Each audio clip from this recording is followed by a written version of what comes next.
Well, I mean, the first thing you have to realize is that we are not in government. So you have to keep that in mind. Yes, that's Right, why the I BJP is asked, in what government. would you be doing when you come to power? So I want to point out 2-3 things to you. First of all, the idea, you can sit. The idea of the Bharat Jodo Yatra was precisely to address what you are saying. I believe that regardless of which religion you're from, which community you're from, where you come from, you must feel comfortable in this country. And you should feel comfortable in every corner of this country. That is the constitutional foundation of India. Okay? Second, you are right that Muslims are under attack in India. This is not wrong. But you must also realize that there are many other people also under attack in India. Okay? Please look at what is going on in Manipur today. For 4 months, Manipur has been burning. Right? So you must not think that you are the only people under attack. No. All sorts of... Bulldozers. Yeah, it is happening. Of course it is happening. But it is happening to Muslims, it is happening to other minorities, it is happening to Dalits, it is happening to tribals. Right? Because it is the attitude and the approach of the BJP. And this is something we are committed to fighting. And you're very well aware that myself and the Congress party are at the forefront of this fight. Right?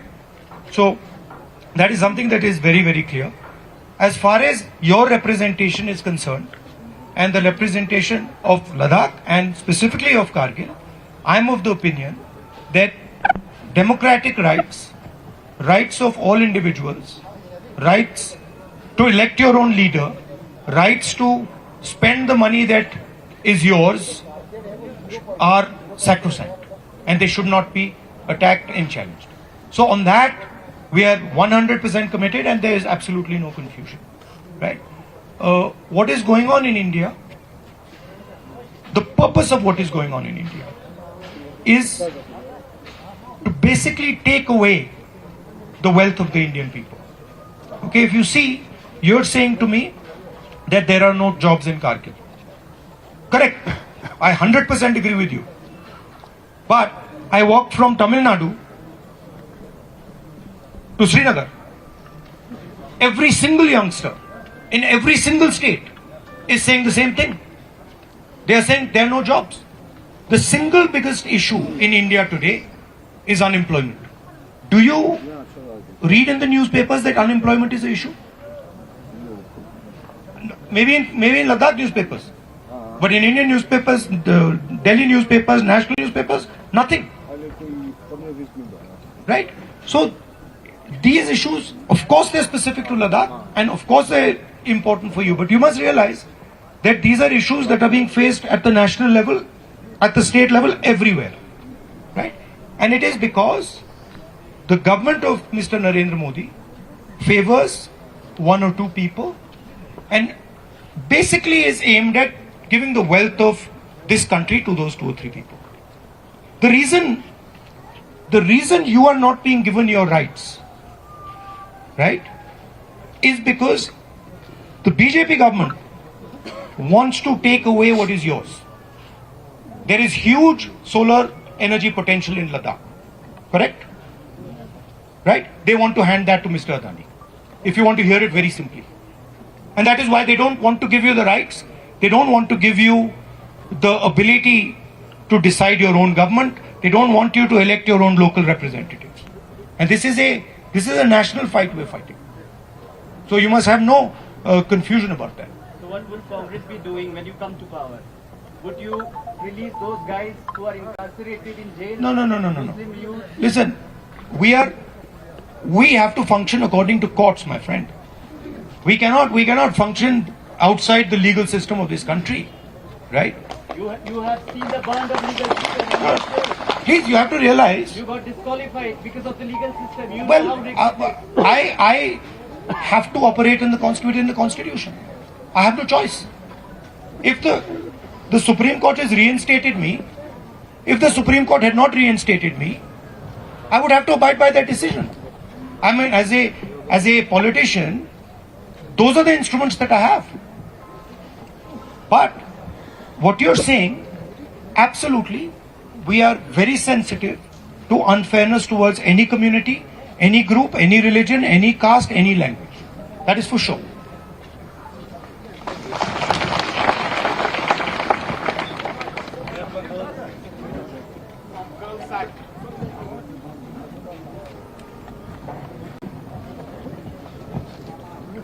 Hello, sir. First of all, on the behalf of student community and unemployment youth of Kargil K, we welcome you Kargil. And secondly, congratulations for the successful Bharat Jodh Yatra. You really did a very good job, sir. हमने आपको पीछे जब से आपने यात्रा start किया, हम आपको फॉलो कर रहे हैं. आपका चाहे आपका ट्विटर हो, आप कहीं भी हो, विल फॉलो यू सर. हम ये जानते हैं सर कि आप पावर में नहीं है अभी कांग्रेस, लेकिन आपका जो एक अच्छा रोल रहा है कि आप एक अपोजिशन का पार्टी का आप मेन अपोजिशन पार्टी हो.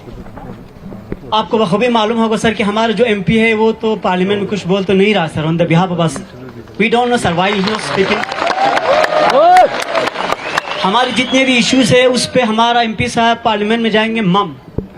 भैया तो आपको उनसे बात करनी है. हाँ नहीं सर, अभी आई कम टू दैट पॉइंट, वो भी हम कर लेंगे सर. ऐसा नहीं है कि हमने उससे बात नहीं किया सर. शायद उसके घर में हमारे दिए हुए मेमोरेंडम इतने पढ़ों के फाइल भर के हमने उसके पास मेमोरेंडम सबमिट किया था. You know it's just like a love letter देना, बाकी कुछ होना नहीं है. हमने बहुत बार उनसे ये कोशिश किया था बात करने का sir. No I come to the point. Elect तो आपने किया ना. बस यही तो सबसे बड़ा, मैंने तो नहीं किया. हाँ सर, यही तो सबसे बड़ा गुनाह हो गया सर. इलेक्ट तो आपने किया. हाँ सर, सबसे बड़ा गुनाह शिकायत लगा रहे हो. हाँ सर, क्या आपने सोचना था पहले. गलती से मिस्टेक हो गया sir. Next time it will not happen. अब अगली बार mistake okay sir. Now come to the point that sir हम चाहते हैं कि हमारे करगिल की यूथ, जो लद्दाख की यूथ की तरफ से आप एटलीस्ट हमारी तरफ से ऑन द बिहाफ ऑफ अस ये एक बार इशू राइज करें. सर आपने कहा कि नेशनल लेवल पे ये अनएम्प्लॉयमेंट यूथ का इशू है. नेशनल लेवल पे समथिंग एल्स सर. पिछले जब से हम इस स्टेट से अलग हो गए तब से हमने जो मुश्किलात, आपको शायद डाटा मिल जाएगा कि लास्ट 2019-22 में हमारा जो एम्प्लॉयमेंट रेशो सबसे आगे चला गया था हमारे लद्दाख का. मैं क्लियर कट कहता हूं सर यहाँ पर, क्योंकि मैं यूथ को रिप्रेजेंट करता हूं. मैं किसी एक ऑर्गेनाइजेशन का प्रेसिडेंट भी हूं सर. मैंने इसको काफी करीब से देखा है and I am also be part of the Kargil democratic alliance. इसमें आपको बताते चलूं सर, हम आपसे क्या चाहते हैं. हम ये चाहते हैं कि हमारे जितने भी इश्यूज है, स्पेशली जो जब से हम 4 साल में हमने जो मुश्किलात जो हमारे इस यूथ ने फेस किया सर, जो हम अनएम्प्लॉय यूथ ने फेस किया, शायद कोई भी पॉलिटिशियन और कोई भी गवर्नमेंट किसी ने फेस नहीं किया. हर किसी को उसका इंक्रीमेंट मिला, हर किसी को अपना अच्छा खासा सब कुछ उसको मिला है, सिवाय हमारे इन यूथ के और हमारे स्टूडेंट और हमारे जो अनएम्प्लॉयड यूथ को सबसे हमने मुश्किलात फेस की. उनकी तरफ से एक भी हमारे जो एडवर्टाइजमेंट नहीं हुआ है. एसएससी का, आई एम सॉरी सर थोड़ा लंबा जा रहा हूँ, उसके माफी चाहता हूँ. हमारी जो एसएससी की तरफ से हमारे एडवर्टाइजमेंट होता सर 1 साल पहले, अभी तक उसका रिजल्ट डिक्लेयर नहीं हुआ है. वो रिजल्ट डिक्लेयर नहीं हुआ, सेकंड उनका एडवर्टाइजमेंट हो जाता है. और यहाँ पर लद्दाख में भी डीएसएसआरबी जो एलएसआरबी उनका एडवर्टाइज पोस्ट करते हैं, लेकिन अभी तक कोई भी इन पे फिलअप नहीं हुआ है. अब मैं आपको ये फरियाद क्यों कर रहा हूँ, आप मेरी ये लास्ट में वर्ड कह रहा हूँ. हम चाहते हैं कि आप हमारी तरफ से एटलीस्ट जब आप पार्लियामेंट में कुछ बोलने जाओ, हमारी तरफ से इतना कह देना कि देयर इज अ प्लेस जिसको हम लद्दाख कहते हैं, वहां पे जो यूथ है इस तरह की मुश्किलात फेस कर रहा है. और लास्ट पॉइंट और एक चीज सर, आप लेह में बैठे पेंगोंग लगे, हमने आपका सारा फोटोज देखा, हर जगह देखा सर. अब एक चीज लास्ट वाला मेरे बात, आप देखना किस तरह से हमें डिस्क्रिमिनेट किया गया है लेह और कारगिल को. आप देखो लेह में आप इंफ्रास्ट्रक्चर देखो, रोड देखो, फैसिलिटीज की सब कुछ वहां पर है. आपने वो सब की यहाँ देखा sir? I don't think Singh आपने ये देखा होगा. कहीं ना कहीं हमें जब से ये हमें हमेशा हमारे साथ डिस्क्रिमिनेट होता गया. जितने भी सेक्रेटरीट के जितने सेक्टर, जितने ऑफिस, बड़े ऑफिस, वो सर वहां बने. यहाँ इनका कुछ भी नहीं है.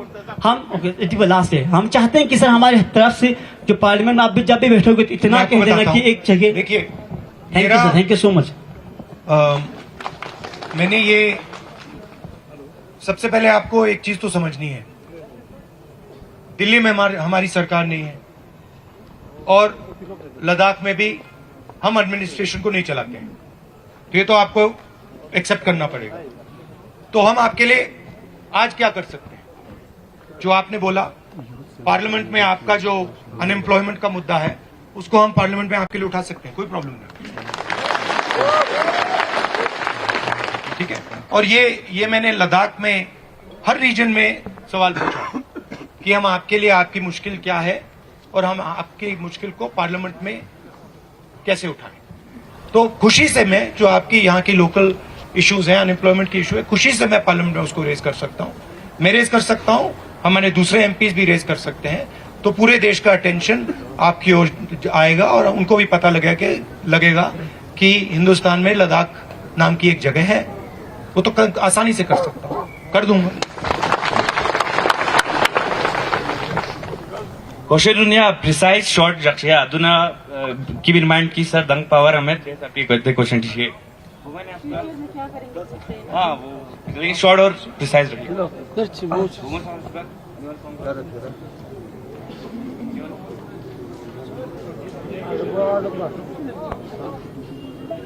क्वेश्चन शॉर्ट गर्ल्स से भी पूछवाओ ना एक। गर्ल्स कोई आ जाओ, चलो गर्ल्स से पूछेंगे, आपको पीछे नहीं छोड़ सकते।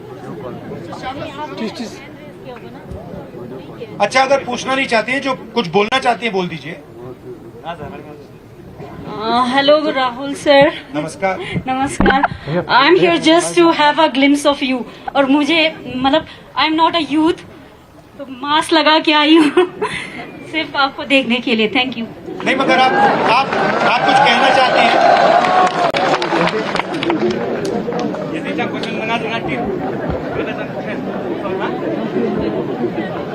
Sir they don't want to ask they आवाज क्या नहीं होता?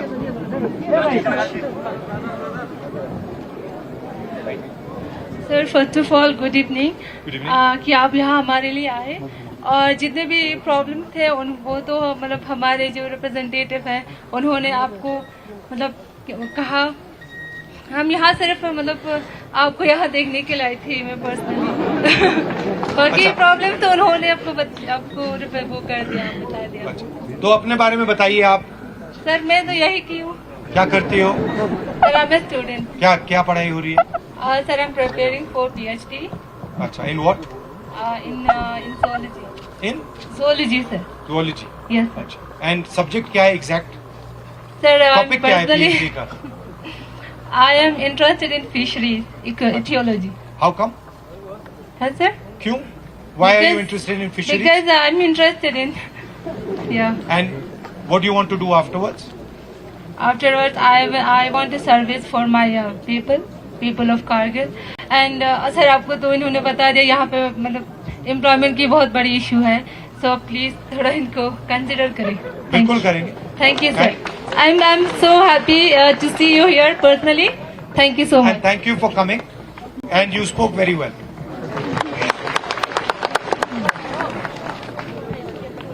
Short one line question. Welcome sir. Sir आप एक इम्पोर्टेंट फिगर हैं अभी नेशनल लेवल पे, क्योंकि आप जब भी कोई बात करते हैं तो आपको नलिफाई करने की बहुत कोशिश की जाती है सारे एंगल से, इसलिए आप एक बहुत इम्पोर्टेंट फिगर हैं।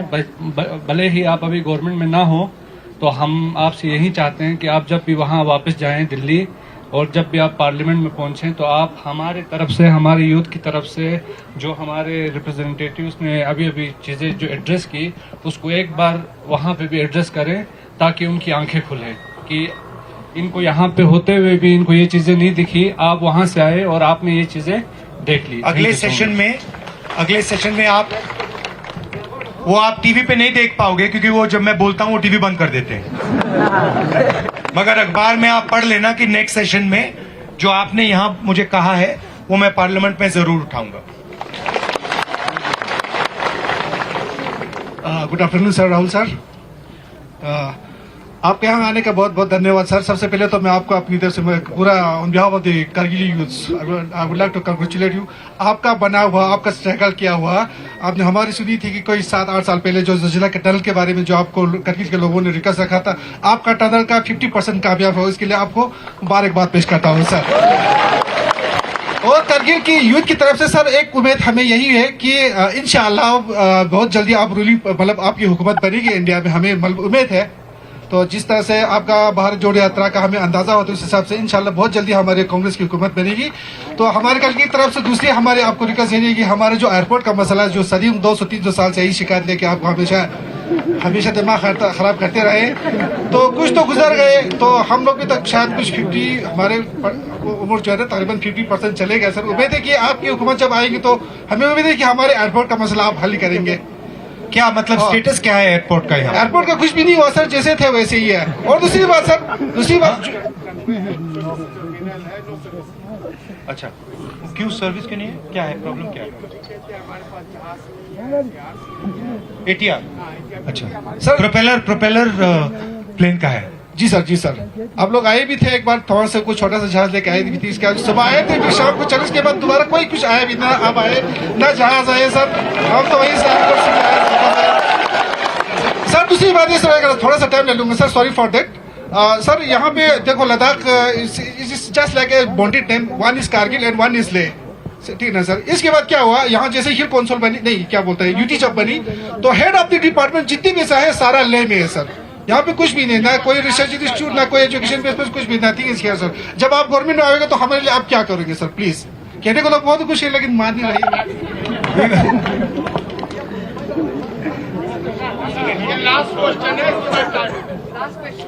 Sir we are very happy to see here. एक क्वेश्चन है सर, जैसे कि हमारे ब्रदर्स ने कहा कि एम्प्लॉयमेंट का इश्यू है, डेवलपमेंटल का इश्यू है, ये सारे चीजें तो है सर, लेकिन मेरा एक क्वेश्चन है कि हमारे जो कांग्रेस पार्टी की जो डाउनफॉल आ रहे हैं सर, वो किस रीजन से आ रहे हैं? जैसे कि 2014 इलेक्शन के बाद हमारा डाउनफॉल कुछ ज्यादा हो रहा है, तो हमारे पॉलिटिशियंस आप आने वाले जो 2024 इलेक्शन से उसके लिए क्या कर रहे हैं सर? एक और चीज सर, जैसे कि पहले सर, सॉरी सर, इससे पहले जो एक क्वेश्चन में आपने कहा कि जाइटेन को, जैसे कि बीजेपी का जो MP है वो आप लोगों ने जिताया सर। आप लोगों ने नहीं, लद्दाख के लोग। हाँ, लद्दाख के, पूरे लद्दाख के लोगों ने सर। आपने तो नहीं जिताया। जी जी सर, जी जी। इसमें सर एक चीज मैं जरूर कहूंगा कि हमारा हाजी असगर अली करबलाई जो है वो कांग्रेस का चेहरा है सर, हमारे लिए एक बहुत ही जबरदस्त पॉलिटिशियन है, बड़ा पॉलिटिशियन है। बट यहाँ पे मैं एक चीज हाजी असगर अली करबलाई से भी क्वेश्चन जरूर करना चाहूंगा सर। सर, जब मैंडेट आपको अनफॉर्चुनेटली नहीं मिला, मैंडेट जो है कासबलबर ले को मिला, तो यहाँ पे आपका एज ए इंडिपेंडेंट खड़ा होना, मुझे ऐसा लगता है कि आपने बीजेपी के जो सपोर्ट, शायद वहाँ पे मुझे ऐसा लगता है कि उस वजह से पुश हुआ।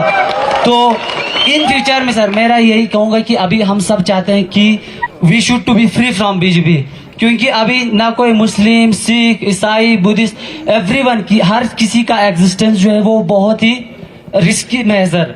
तो इसलिए अभी जो 2024 आने वाले इलेक्शंस में हमारे पॉलिटिशियंस हमारे अपने पार्टी के लिए कितना लॉयल है सर? अगर ऐसी चीजें रहेंगे तो हम क्या 2024 में सत्ता में आ सकता है कि नहीं, इस चीज के बारे में सर। अभी आपने बोला कांग्रेस पार्टी का डाउनफॉल, कर्नाटक में किसका डाउनफॉल हुआ? कांग्रेस पार्टी का हुआ क्या? अब आप देखना, हिमाचल में किसका डाउनफॉल हुआ? कांग्रेस पार्टी का हुआ। अभी मध्य प्रदेश में चुनाव है, राजस्थान में चुनाव है, छत्तीसगढ़ में चुनाव है, तेलंगाना में चुनाव है। आप देख लेना वहां पे किसका डाउनफॉल होगा। चारों के चारों चुनाव कांग्रेस पार्टी जीतने जा रही है।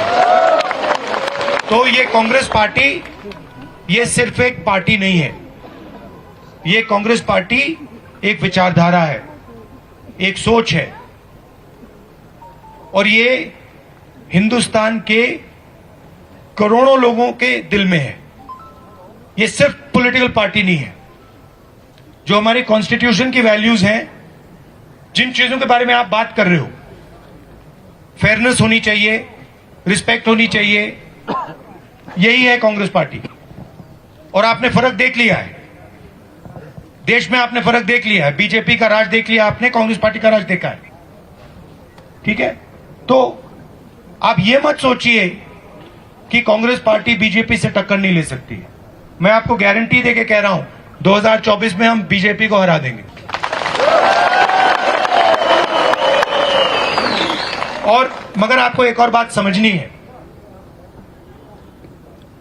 आमतौर से क्या होता है, लोकतंत्र में एक पार्टी दूसरी पार्टी से लड़ती है, सही है? आज हिंदुस्तान में यह नहीं हो रहा है। आज बीजेपी ने हिंदुस्तान के सब इंस्टीट्यूशंस को कंट्रोल कर रखा है। आपको क्या लगता है कि हिंदुस्तान में फ्री एंड फेयर मीडिया है? आपको लगता है कि मीडिया हिंदुस्तान में न्यूट्रल है क्या?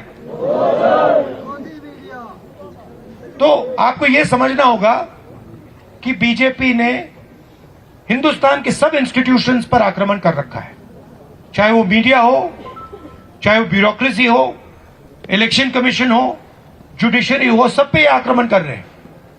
अगर लेवल प्लेइंग फील्ड होती, अगर मीडिया फेयर होता, अगर बीजेपी इंस्टीट्यूशंस का कब्जा नहीं करती तो पिछला चुनाव भी नहीं जीतते। मैं आपको गारंटी के कह रहा हूं। तो आप ये मत सोचिए कि एक पॉलिटिकल पार्टी दूसरी पॉलिटिकल पार्टी से लड़ रही है। ये जो हो रहा है, बीजेपी ने पूरे सिस्टम को कैप्चर कर रखा है, लोगों को डरा रखा है, इंस्टीट्यूशंस को दबा रखा है। तो ये दूसरी तरीके की लड़ाई है। और तब भी मैं आपसे बोल रहा हूं कि 2024 में कांग्रेस पार्टी और जो हमारा इंडिया अलायंस है वो बीजेपी को हरा देगा। आप सब यहां आए, आप सबका दिल से धन्यवाद। जो आपने बात कही है आप अगले सेशन में देख लेना, मैं आपकी ही आवाज पार्लियामेंट में उठाऊंगा। Thank you.